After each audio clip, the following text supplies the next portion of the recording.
Lebanon की तरफ से हिजबुल्लाह द्वारा दागे गए मिसाइल और रॉकेट लगातार इजराइल को परेशान कर रहे हैं। कुछ ऐसे मिसाइल या रॉकेट होते हैं जिनको हम जाने देते हैं, उन पर अपने संसाधन को खर्च नहीं करते। कई सारी कब्रें यहाँ पर देखिए तबाह हो गई हैं।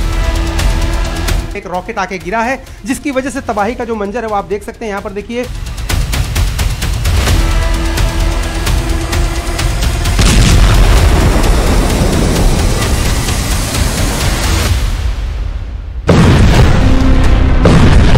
जैसे बम के धमाकों के साथ बेरूत की तस्वीर बदल रही है, जैसे जैसे रॉकेट की बौछार से तेल अवीव की शक्ल बदल रही है, उतनी ही तेजी से खाड़ी में खेमे बदल रहे हैं। इजराइल के खिलाफ मोस्ट पावरफुल ग्रुप बन रहा है।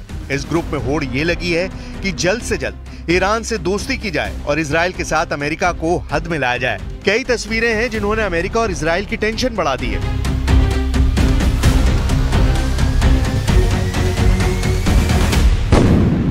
तस्वीर नंबर 1 देखिए, जहां तुर्की नेवी का शिप लेबनान में एंट्री कर रहा है। शिप पर तुर्की के किलर कमांडो एक्शन मोड में दिख रहे हैं। दूसरी तस्वीर अल्बानिया से आई है, जहां प्रेसिडेंट एर्दोआन इजराइल विरोधी गुट के विस्तार के लिए पहुंचे हैं। तीसरी तस्वीर तो ऐसी है जिसने इजराइल और अमेरिका दोनों को थर्रा दिया है। सऊदी अरब के रियाद में क्राउन प्रिंस सलमान से ईरान के विदेश मंत्री की मुलाकात ने अरब वर्ल्ड में नए समीकरण पर मोहर लगा दी है।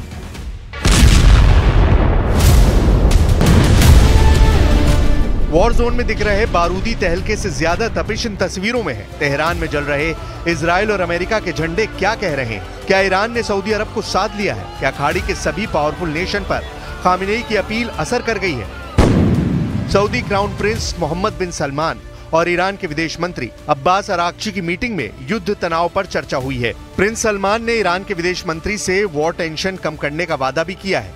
सऊदी प्रिंस से मीटिंग के बाद ईरान के विदेश मंत्री कतर का दौरा करेंगे। खाड़ी में अमेरिका के सबसे करीबी दो मुल्क सऊदी अरब और कतर को माना जाता है। अगर ये दोनों देश ईरान के खेमे में गए तो इजराइल का बचना मुश्किल होगा। वजह यह भी है कि तुर्की जैसा ताकतवर देश अरब वर्ल्ड में फूट डालकर खुद को खलीफा साबित करने में लगा है। İsrail mezalimi görüşmemizin öncelikli gündem maddeleri arasında yer aldı.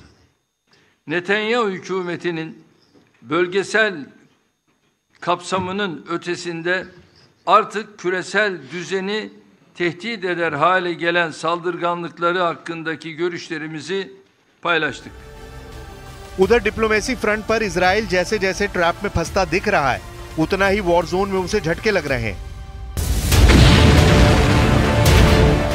Israel की धरती थर्रा रही है। इजराइल के आसमान में बारूद का बवंडर उठ रहा है। कभी रॉकेट अटैक तो कभी ड्रोन से मिसाइलें फट रही हैं। इजराइल के चप्पे चप्पे पर दुश्मनों के धमाके की छाप दिखाई देने लगी है। लेबनान से लगी इजराइल के सरहदी शहरों में अब किसी को सलामत होने की गारंटी नहीं है।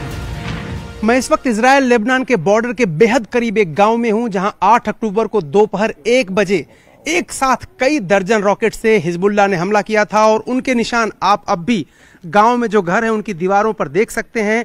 छोटे छोटे छेद यहां पर हुए हैं। हालांकि जो रॉकेट है वो गिरा था दूसरी बिल्डिंग पर। ये देखिए सामने की जो बिल्डिंग है उस पर रॉकेट गिरा था और उसकी वजह से दीवारें काली पड़ गई हैं। अगर हिजबुल्लाह के हमले में इजराइल को भारी नुकसान हुआ है। आईडीएफ के टॉप कमांडर को नईम कासिम के लड़ाकों ने ढेर कर दिया है। हिजबुल्लाह ने नेतन्याहू आर्मी के बड़े ऑफिसर को मारकर दहला दिया है। इजराइल फोर्सेस की एलन ब्रिगेड की 5030वीं बटालियन के सार्जेंट मेजर रोनी गनीजाते हिजबुल्लाह के हमले में मारे गए हैं। 36 साल के मेजर गनीजाते लेबनान में हिजबुल्लाह के खिलाफ जमीनी हमले में मारे गए हैं। ग्राउंड बैटल में अब तक हिजबुल्लाह ने इजराइल के 12 सोल्जर्स को ढेर किया है। अपने अफसर की मौत के बाद इजराइल ने हिजबुल्लाह के 2 कमांडर मार डाले हैं, जिसमें एक अहमद मुस्तगा अलहाज अली और दूसरा मोहम्मद अली हमदान बताया गया है। हिजबुल्लाह के दोनों top commander anti tank core के कमांडर थे। 2 टॉप कमांडरों की मौत का बदला लेने के लिए हिजबुल्लाह ने इजराइल के कब्रिस्तानों को भी बारूद से पाट दिया।